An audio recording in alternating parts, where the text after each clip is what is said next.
Oi, gente, boa noite. Quero primeiramente agradecer pelo convite para estar aqui. Para quem não me conhece, eu me chamo Ângela.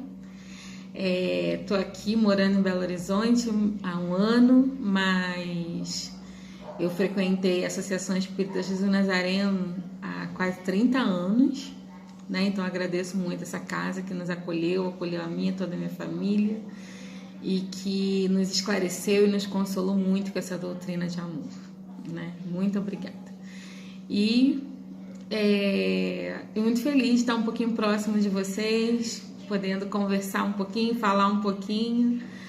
E meu coração se sente muito feliz, sabe? Eu estou muito emocionada, muito feliz mesmo, que eu amo muito vocês. E aí hoje eu vou falar um pouquinho, me falaram que é só 15 minutos, então imagina, né? Para quem fala pouco, como eu, 15 minutos é pouco demais. Mas eu vou falar sobre o perdão. Foi um tema que eu escolhi, que eu pensei muito, é um tema que eu acho que nos ajuda muito a refletir sobre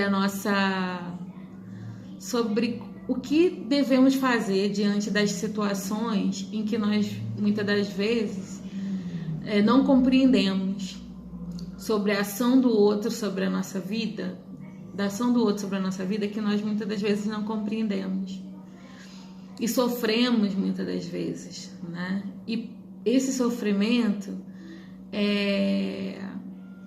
nos torna vulneráveis, frágeis. E vamos ver o que Jesus nos fala sobre esse perdão, e o que a doutrina espírita também nos traz sobre esse ensinamento tão importante para todos nós. Então, lá no capítulo 10 do Evangelho segundo o Espiritismo, que fala sobre os bem-aventurados que são misericordiosos, Kardec já começa trazendo para a gente, no item 1, do item 1 ao 4, ele fala sobre que o nosso perdão é necessário para que Deus nos perdoe. Então ele traz algumas falas de Jesus sobre isso. Quando ele diz aqui no item 2, no item 1 ele diz: bem-aventurados e misericordiosos, porque eles alcançarão misericórdia. Então quem for misericordioso alcançará a misericórdia. Isso está em Mateus capítulo 5, versículo 7. Se perdoardes aos homens as ofensas que vos fazem, também vosso Pai Celestial vos perdoará os vossos pecados. Mas se não perdoardes aos homens, tampouco vosso Pai vos perdoará os vossos pecados. Jesus disse isso, está escrito em Mateus capítulo 6, nos versículos 14 e 15. Só que essa fala de Jesus, ela é dita exatamente, assim, um pouco depois que ele ensina a oração do Pai Nosso. Naquela oração que diz lá no seu final, lá no finalzinho, assim: Senhor, perdoa as nossas ofensas, assim como perdoamos aqueles que nos ofendem. Difícil, né? E a gente repete tão naturalmente. E muitas das vezes a gente não consegue perdoar na mesma dimensão ou na mesma proporção que esperamos o perdão divino sobre os nossos erros. Bom, no item 3, ele diz assim: se o vosso irmão pecar contra ti, e corrige entre ti e ele somente. Se te ouvir, terás ganhado teu irmão. Então, chegando-se Pedro perto de Jesus, perguntou: Senhor, quantas vezes poderá pecar o meu irmão contra mim, para que eu lhe perdoe? Será até 7 vezes? E aí Jesus respondeu: não te digo até 7 vezes, mas até 70 vezes 7 vezes. Você está em Mateus capítulo 18, itens 15, 21 e 22. E aí, nessa passagem, a gente até brinca, né? Quantas vezes mesmo tem que perdoar? Qual é a conta? 7 vezes 70? 490 vezes? Mas é infinitas vezes, né? Se a gente perdoar uma, nossa, já vai estar fazendo muito. Já é muito. É verdade, uma de coração é o necessário. Verdadeiramente perdoando, né? Continuando no item 4. A misericórdia é o complemento da mansuetude, pois os que não são misericordiosos também não são mansos e nem pacíficos. Kardec comenta aqui, né, essa fala de Jesus. E aí, continuando nesse capítulo, lá nas instruções dos Espíritos, no item 14 e 15, nós teremos as falas de Simeão e de Paulo sobre a necessidade do perdão. E aí,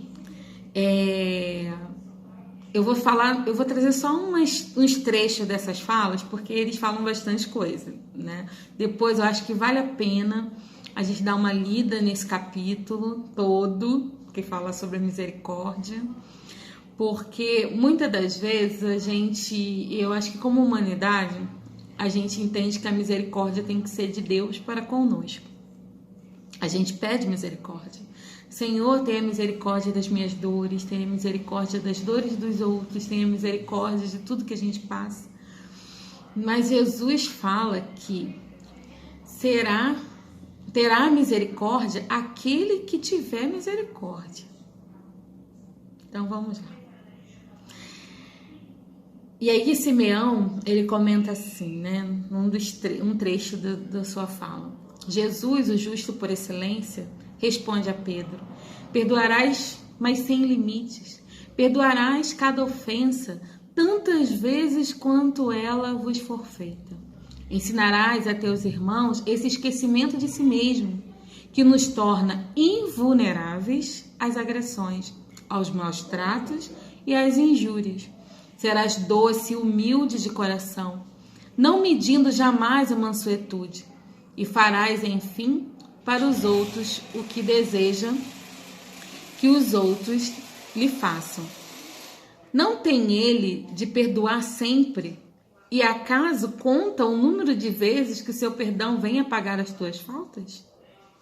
Ouvi, pois, essa resposta de Jesus, e como Pedro, aplicai-a a vós mesmos, quer dizer, a nós mesmos. Usai a indulgência, sede caridosos, generosos e até mesmo pródigos no vosso amor. Daí, porque o Senhor vos dará. Abaixai-vos, que o Senhor vos levantará. Humilhai-vos, que o Senhor vos fará sentar à sua direita. É legal, né? Eu acho que é interessante esse momento em que ele diz que o perdão nos torna invulnerável às agressões. Então, quando a gente não perdoa, ou quando a gente se magoa o tempo todo, a gente é vulnerável, a gente é fácil de se magoar, fácil de se prender aos erros dos outros, a não aceitar as diferenças, não aceitar as agressões, porque a gente muitas das vezes se acha numa condição de que ninguém pode fazer nada comigo. Ninguém poderia fazer isso comigo, porque eu sou uma filha especial de Deus. E ninguém podia permitir que uma coisa dessa acontecesse. Então eu tenho que fazer justiça. Porque o que é vamos dizer assim, a revolta, né? É a não aceitação. O que é não perdoar? O que nos impede de perdoar?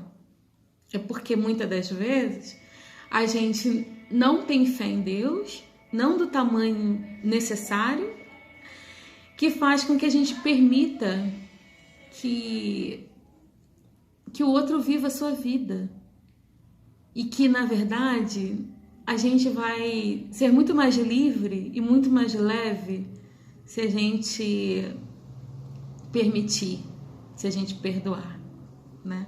E aí, quem sabe, a gente vai chegar nesse ponto em que nós seremos invulneráveis às agressões e seja o que for que fizerem com a gente, nós não vamos nem sentir, né? E aí poderemos até dizer: nossa, mas você nem me magoou. Por que eu teria que te perdoar? Espíritas, não vos ouvideis de que, não duvide de que, Tanto em palavras como em atos, o perdão das injúrias nunca deve reduzir-se a uma expressão vazia. Se vos dizeis espíritas, sede-o de fato. Esquecei o mal que vos tenha feito e pensai apenas numa coisa, no bem que possais fazer.